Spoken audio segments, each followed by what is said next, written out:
அதனாலே கமெண்ட் நிறைய வருது. ஏன் அவன் பாமா உட்காந்துருக்கான், அவனை நீங்க கண்டுக்கிறதே இல்லையா போறதே இல்லையா அடிக்கடி கேட்டு மூடிட்டு படுக்குள்ள தெரியல பச்சியா அப்படியே பேசுவீங்க தெரியுமா? துணி கட்டணும், டைட்டா கட்டணும் வயித்துல. ஆபரேஷன் பண்ண வாய்ஸ் குரல் அது. இங்க வாங்க, இங்க பாரு வாங்க. எல்லாரும் எப்படி இருக்கீங்க? நிறைய பேர் கமெண்ட்ல பாத்தீங்கன்னா நிறைய பேர்ல ஒரு சிலர் சொல்லியிருந்தாங்க எல்ஐசி பாலிசி போடுங்க அப்படின்னு சொல்லி. லைஃப் இன்சூரன்ஸ் கட்டுற அளவுக்குலாம் நமக்கு சக்தி இல்லைங்க. அதுக்கு ஏதோ கொஞ்சம் கொஞ்சம் மாசம் 1000-2000 கட்டதெல்லாம் ஹெல்த் இது கவர் ஆகாது. அது பல்கா கட்டணும். மினிமம் ஒரு 5000-3000 அப்படி கட்டணும். ரெகுலராக கட்டிட்டு வந்தால் தான் நமக்கு அது கவர் ஆகும். அது இல்லாமல் பாதியிலே விட்டோம்னா நம்ம கட்டின பணம் வேஸ்ட், அதை திரும்ப வாங்க முடியாது. அதனால போடலாங்க. டேர்மில் அது நிறைய பேர் போடுறாங்க. நானும் போய் கேட்டேன்னா அதெல்லாம் கொஞ்சம் வசதி இருக்கிறவங்களுக்கும் படித்தவங்களுக்குலாம் செட் ஆகும். நம்மள மாதிரி ஆளுக்கெல்லாம் அது செட் ஆகாதுங்க. அதனால அது இது யோசிக்கலாம். அதை பற்றி எனக்கு யோசிக்கவே கிடையாது. அப்புறம் வந்து குழாய் இழுத்து பேசுறது பிடிக்கல அப்படின்னு சொல்லியிருந்தாங்க. அது நீயே சொல்லாமா? எனக்கு அப்படியே பேசி பழக்கம் ஆயிடுச்சுன்னா என்ன சொல்றது? அது வந்து குழாயோட நேச்சருங்க. அதனாலதான் அது அவளால மாத்திக்க முடியும். பேசிட்டே இருக்கும்போது இந்த கேமரா கட் ஆயிடுச்சுங்க. இப்பெல்லாம் ரொம்ப பழி வாங்குது. டப்புன்னு கட் ஆயிடுது. ஏங்க இல்லைங்க, அவ இழுத்து பேசுறது அது ஸ்டார்டிங்ல இருந்து அப்படிதான். சின்ன பிள்ளையில இருந்து அவ வாய்ஸ் குரல் அது. இங்க வாங்க, இங்க பாரு பக்கத்தை பாத்தீங்களா? அது எனக்கு பழகிடுச்சு. புதுசா பார்க்கணும் அப்படி இருக்கும். நீங்களும் பழகிடுவீங்க போக. அது நேச்சரை மாற்ற முடியாதுல்ல, ரொம்ப கஷ்டம். அதனாலதான் அது எப்படிதானே அப்படி பழகணும்னே தெரியல. அது எப்படிதானே பழகுனே தெரியல. அந்த ஈரோடு போச்சா பாத்தீங்களா? அப்பதான் முடிஞ்சிச்சு கட்டமே. ஈரோடு போனாலும் பேசிட்டு இருக்கா. ஈரோடுல போய் செட்டில் ஆயிட்டாங்க அவங்க ஒரு 10-15 வருஷமா. இங்க இருக்கும் போல கரெக்டா தான் இருந்தா. சின்ன வயசுலாம் என்ன மாதிரி தான் பேசுவா. அங்க போனதுல இருந்து அவங்க பசங்க கூட எல்லாம் சேர்ந்து அதான் அவங்க ஃப்ரெண்ட்ஸ் எல்லாம் அப்படியே பேசி ஏங்கிறாங்க. அப்புறம் அங்க எதுவுமே செய்யலங்க. ஞாயிற்றுக்கிழமெல்லாம் எதுவும் செய்யல. அப்புறம் இந்த செல்வ மகள் இது அது வந்து இப்ப போட முடியாதுங்க. 1 இயர் ஆகணுமாங்க. ஆனா கண்டிப்பா போடணுங்க. சிவாவுக்கும் போட்டுருக்கேன். அப்பப்ப கிடைக்கிறத போடுவோம். ஆனாதான் போட முடியும் அப்படின்னு சொல்லிட்டாங்க. ஆனா 2 பேருக்குமே மாசம் ஒரு 500 ரூபாயாவது போடலாம். அவங்க காலேஜ் படிக்கிறப்ப அது ஒரு இதா இருக்கும். கிட்டத்தட்ட 1 மாசத்துக்கு அப்புறம் நேற்று தாங்க சந்தைக்கு போயிட்டு வந்தேன். சந்தைக்கு போயிட்டு கொஞ்சம் காயெல்லாம் வாங்கிட்டு வரலான்ட்டு போனேன். முக்கியமா இதுக்கு போனா முட்டைக்கோஸ் வாங்குறதுக்கும் பச்சி போட சொல்லிட்டே இருந்தேன். இவ்வளவு கேட்டுட்டே இருந்தா. ஃப்ரிட்ஜில் வச்சிருக்கேன். பச்சி போடணும்னு கேட்டே இருந்தாலும் அதுக்காக அந்த மிளகாய் எல்லாம் வாங்கிட்டு வந்திருக்கேன். இன்னைக்கு வந்து இட்லி போட சொன்னேன். இதெல்லாம் என்ன நான் பண்ண போறான்னு தெரியல. இந்த விளாக் அப்படிதான் டே ரொட்டீன் மாதிரி இருக்கும். அப்புறம் ஒரு சில கேள்விகளும் பதில் சொல்லிடுறேன். விளாக் அப்படியே கண்டிப்பாங்க. நான் என்னென்ன வாங்கிட்டு வந்தான்னு பார்க்கலாம்.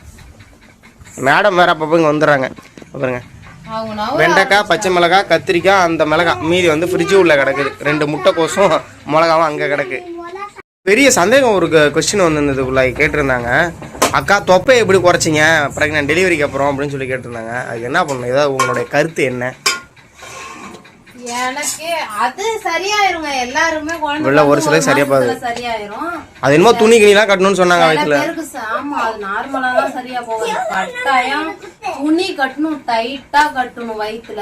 ஆபரேஷன் பண்ணவங்களா இருந்தா இல்ல, ஆபரேஷன் பண்ணவங்களா இருந்தா டெலிவரி வீட்டுக்கு இதானதுக்கு அப்புறம் சுடு தண்ணி நல்லா சூடா வச்சு யாராவது அடிச்சு விட்டாங்கன்னா வயிற்ற நல்லா அரைக்கி விட்டாலே சரியா போயிடும். அது அந்த மாதிரி ஒரு நாள் பண்ணக்கூடாது. கிட்டத்தட்ட 1 மாசம் 1.5 மாசம் அந்த மாதிரி செய்யணும்.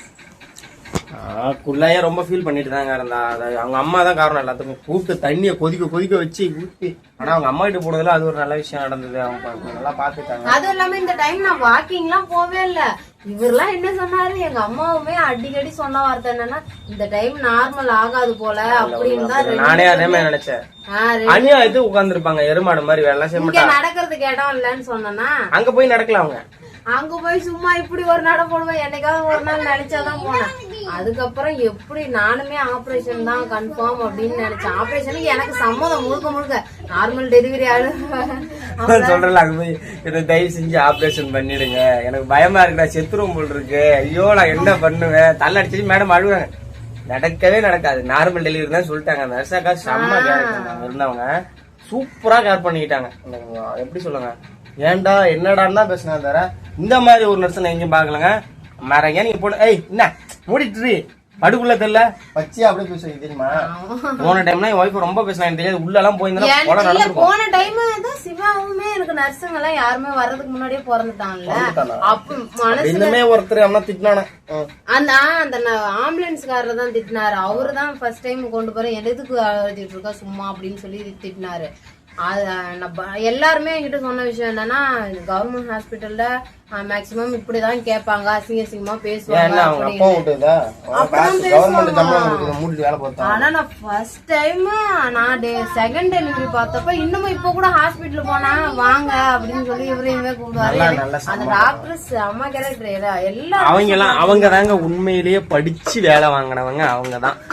ஏன்னா அவ்வளவு ஒரு வர்ற பேஷண்ட் எப்படி பார்க்கணும், எப்படி பேசணும், அது ஒரு அதெல்லாம் எல்லாருக்கும் வந்துடாது. அதெல்லாம் ஒரு 100 டாக்டர் பெரிய பெரிய டவுனுக்குள்ள இருக்கிற ஜிஹெச்னா போய் பேசுவாங்க. ஆமா, இதே அது பிஹெச் ஒரு சின்ன ஹாஸ்பிட்டல் நல்லா இருந்துச்சு. இதே ஜிஹெச்சா இருந்தா அப்படி கத்துவாங்க சாமி. அடுத்தது என்ன பண்ண போறேன்னா போயிட்டு நான் பஜ்ஜி மாவுலாம் வாங்கிட்டு வர போறேங்க. இன்னைக்கு 2-3 வேலை இருக்கு. என்னென்ன வேலைன்னு கேட்டீங்கன்னா நீங்க சொல்றேன். பஜ்ஜி மாவு வாங்கிட்டு வந்து பஜ்ஜி போடுறோம். அதுங்க நான் ஒரு ஃப்ரிட்ஜு தரமா வேண்டா இந்த ஃப்ரிட்ஜு. ஆனால் இவங்கள்ட்ட மாட்டு படாத அவஸ்தை போடுதுங்க. வாங்கினதுக்குள்ள அதில் அடிச்சுட்டாங்க. அந்த மிளகா உள்ள வச்சிருக்கல கோஸ் இருக்கு. அப்புறம் தாங்கண்ணா வருமா நம்ம மரத்தை வாழைத்தாரு பாட்டிக்கிட்ட கொடுத்தோம். அதுன்னு கொஞ்சம் கொஞ்சம் பஜ்ஜி போடுவா. 2 சீப்பு இருக்கு. கோதுமை மாவுல போண்டா போடணும். அதை இன்னைக்கு டேமேஜ் ஆயிடுச்சுங்க. மனசே கஷ்டமா வாங்கி டியூ இன்னும் ஒரு 4 டியூ கூட முடியல. நான் இவர்கிட்ட ஸ்டார்டிங்லயே சொன்னேன், இங்க மேல இருக்கிற கவரை பிரிக்கவே பிரிக்காத, நான் அந்த ஓபன் பண்ணி கொடுப்பாங்களா அவங்க வந்து இதெல்லாம் பிரிச்சு ஓடுதா என்னன்னு சரி பார்த்து கொடுக்குறாங்க. அவங்க பிரிச்சுட்டாங்களா, இருந்தாலும் அதை நினைச்சு பாக்குறப்பெல்லாம் கொஞ்சம் மனசு உறுத்திக்கிட்டே இருக்கு. பிள்ளைங்க இருக்கிற வீட்டுல இதெல்லாம் சாதாரண, நமக்கு சாதாரணம் இல்ல. சரிவா பஜ்ஜி போட ஆரம்பிச்சிட்டா இப்பதான். அது எவ்வளவு நீட்டு போடுற பாத்தீங்களா. போன டைம் இது மாதிரி போட்டுதான் அப்படியே வளைஞ்சிருண்டினா கேட்க மாட்டேங்க. 2 வெட்டி போடுனாலும் 2 நீட்டு வாட்டில் இல்லம்மா, குறுக்கல குட்டை குட்டையா போட சொன்னேன். வாங்கினதுக்கு அப்புறம் தாங்க நான் ஃபீல் பண்ணேன், ஏன்டா வாங்கிட்டு வந்தேன்னு. ஏன்னா காரமா இருக்கு. சுட்டுட்டா பாருங்க வச்சுலாம் சுட்டு வச்சிருக்கா. ஆனால் சாப்பிட மாட்டேன். 2-3 தான் சாப்பிட்டா எனக்கு ஒரு மாதிரி இருக்கு, பிடிக்கல. வெய்ய டைமுக்கு அதுக்கும். சிவா பாவமாக உட்காந்துருக்கான் பார்த்தீங்களா. அதனாலே கமெண்ட் நிறையா வருது. ஏன் அவன் பாவமாக உட்காந்துருக்கான், அவனை நீங்கள் கண்டுக்கிறதே இல்லையா போகிறதே இல்லையான்னு அடிக்கடி கேட்டு. உண்மையாகவே சொல்கிறேன், அவன் ஃபேஸ் அப்படி தாங்க.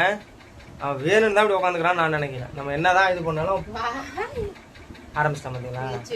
அவன் அப்படிதான் பண்ணுவான். மற்றபடி அவனை ஒதுக்கி வைக்கிறதோ போகிறதெல்லாம் இல்லைங்க.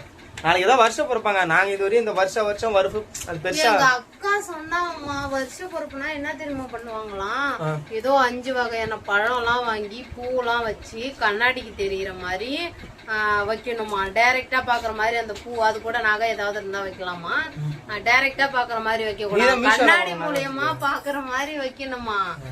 காலங்கத்தால எந்திரிச்ச உடனே அதை பார்த்தா நல்லதான். கண்ணாடிய முழிச்ச உடனே அதை பார்த்தா நல்லதான். அப்படி இப்ப நைட்டு பண்ணிட்டு தான் படுப்பாலாம். நீ அப்படி பண்ண மாட்டேன்னு கேட்டா எனக்கு இப்பதாங்க இதை தெரியும். போன் எதுக்கு வச்சிருக்க, இதை கூட பாக்காமனால. நான் வீட்டுல இருக்கேன்னு தான் பேரு, ஆனா எனக்கு ரெஸ்டே கிடையாது. போனும் நான் அதிகமா நோண்ட மாட்டேன் அப்படின்னு சொன்னா. அப்புறம் அவன் சொன்னா நம்ம இல்லைங்க, எங்களுக்கு தெரியவே தெரியாது. இப்பதான் சரி, இதே மினி விளாக்கா ரெடி பண்ற வேண்டியதான் அவங்க அக்கா சொன்னது. அது இல்லாம நாளைக்கு குழந்தைகள் போகணுங்க. நம்ம மனசு திருப்திக்காகவும் சந்தோஷத்துக்காகவும் போய் தான் ஆகணும். நாளைக்கு போயிட்டு நிறைய வேண்டுதல் அது இதுன்னு இருக்கு. விநாயகர் கோயிலாம் போகணும்னு நினைச்சிருந்தேன், போகல. அதுக்குள்ள ஒரு சின்ன சின்ன இது குளறுபடி ஆயிடுச்சு. எந்திரிச்சிட்டாவ இவனும் எல்லாம் சேட்டை தான் போனான். இவன் சும்மா இருக்க மாட்டாங்க. சிவா சத்தம் போடாறாங்க, பொண்ணை போய் எழுப்பி விட்டு வராங்க. எல்லாம் பண்றதெல்லாம் பண்ணிட்டு பாவமா குண்டூசி சத்தம் கேட்டாலும் எந்திரிச்சிடறாங்க. இல்ல அது என்ன, தாய்ப்பால் குடிக்கிற குழந்தைங்க எல்லாருமே அவங்களுக்கு அந்த அலர்ட் சென்ஸ் ரொம்ப அதிகமா இருக்கும். ஆமா, நான் அன்னைக்கு கூட ஒரு வீடியோ பார்த்தோம்மா. அது என்னன்னு பார்த்தனா, அது ஒரு படிக்கும் போதே ரொம்ப சுவாரஸ்யமா இருந்துச்சுங்க. அதாவது நம்ம வந்து எவ்வளவுதான் தூக்கத்துல இருந்தாலுமே நம்ம குழந்தைய பத்தியே தான் குழந்தைங்களுக்கும் தாய்க்கும் நம்மளோட குழந்தைக்கும் நமக்கும் ஒரு பந்தம் இருக்குதான். அது வந்து அவங்கள கேர் பண்ணிக்கிற விதமா நமக்கு ஒரு லேசா ஒரு சின்ன சத்தம் கேட்டா கூட நம்ம உடனே எந்திரிச்சிருவோமா. குழந்தைங்களும் அப்படிதான். தாய்ப்பால் குடிக்கிற குழந்தைங்க சின்னதா ஒரு சவுண்ட் கேட்டாலும் எந்திரிச்சிருவாங்க. அவ்வளவு அலர்ட்டா. நம்ம அது எதுக்குன்னு பாத்தீங்கன்னா, நம்ம குழந்தைய மேல அவ்வளவு பாதுகாப்பா உஷாரா இருக்கும். நம்ம மட்டும் இல்ல, எல்லா பாலூட்டிகளுக்கும் அந்த உணர்வு இருக்கும். இது வந்து சயின்ஸ் ரீதியாக உண்மைதான். சில பேரு தூங்குவாங்க, நல்லா ஒரு இடமாடு மாதிரி எல்லாம் தூங்குறவங்க இருப்பாங்க. அது வந்து அது இயற்கை, அது அவங்க குறை சொல்ல முடியாது. அது அவங்களோட இது உடம்பு முடியாம இருப்பாங்க. ஆனா அது டேஞ்சர். அப்படி இருந்தா குழந்தைங்களுக்கு அது ஆபத்துல போய் முடிஞ்சிடும். அப்படி இருக்காங்களா? நிறைய இருக்காங்களே, இருப்பாங்க. ஒரு சில குழந்தை இறந்து போயிருக்கும், பிறண்டு கையை போட்டு தூக்காம வந்து கூட ஒரு நியூஸ் அப்படி வந்துச்சு. அதெல்லாம் கட்டில போட்டு படுத்து நாங்க ஊருக்கு. ஆமா அது இதாச்சு. நாங்க இப்ப வந்து தேங்காய் எல்லாம் பின்னாடி உரிச்சு போட்டு வச்சிருக்கேன். அதெல்லாம் எங்க அக்கா என்ன சொல்றாங்கன்னா உன்கிட்ட என்ன கேட்ட நேரம் என் மண்டையில உள்ள முடி ஃபுல்லா கொட்டி போனதுக்கு அப்புறம் தான் நீ ரெடி பண்ணுவியாட்டுக்கு அப்படிங்கறாங்க. ஏன்னா வெட்டி போட்டே கிட்டத்தட்ட எத்தனை நாள் 4-5 நாள் ஆயிருச்சு. இன்னும் ஒரு மரம் இருக்கு, அதையும் வெட்டி கொடுத்துருங்க. என்ன ஆடி இல்லைங்க, என்ன ஆடி சேல்ஸ் நிறைய வீடியோ இருக்கும்போது அப்படி இப்படி ஃபோனு சிவா ஒரு பக்கம் எல்லாம் ரெடி ஆகிட்டு இருக்கு. நீங்கள் வந்து எப்பவும் போல கிச்சன் விளாக் தாங்க எடுத்துட்டோம். நாங்கள் ஒன்றும் பெருசாக எதுவும் பண்ணல. நீங்கள் எங்கேயும் போவோம்ல, நாளைக்கு தான் விளாக் நல்லா இருக்கும். நாளைக்கு அப்படியே எங்கேயும் போயிட்டு விளாக் கண்டிப்பாக பண்ணுறோம். அதுவும் இல்லாம இப்ப ஊருக்கு மற்ற டைம்லாம் போறீங்க, ஸ்கூல் டைம்ல இப்போ போக மாட்டீங்களான்னு கேட்பீங்க. இல்லை கிளம்பணும், இங்கே நிறைய வேலை இருக்கு. இன்னும் கொஞ்சம் வீடெல்லாம் கொஞ்சம் க்ளீன் பண்ணல, பூட்டு அது இது நிறையா இருக்குங்க. எல்லாத்தையும் முடிச்சுட்டு தாங்க ஊருக்கு போவோம். எலெக்ஷன் அதெல்லாம் முடிச்சுட்டு ஒரு ஃப்ரீயாக ஊருக்கு போகலாமே, ஓட்டெல்லாம் போட்டுன்னு இருக்கோம். இன்னொரு வீடியோவில் மீட் பண்ணலாம். பாய்ங்க, எந்திரிச்சிட்டா.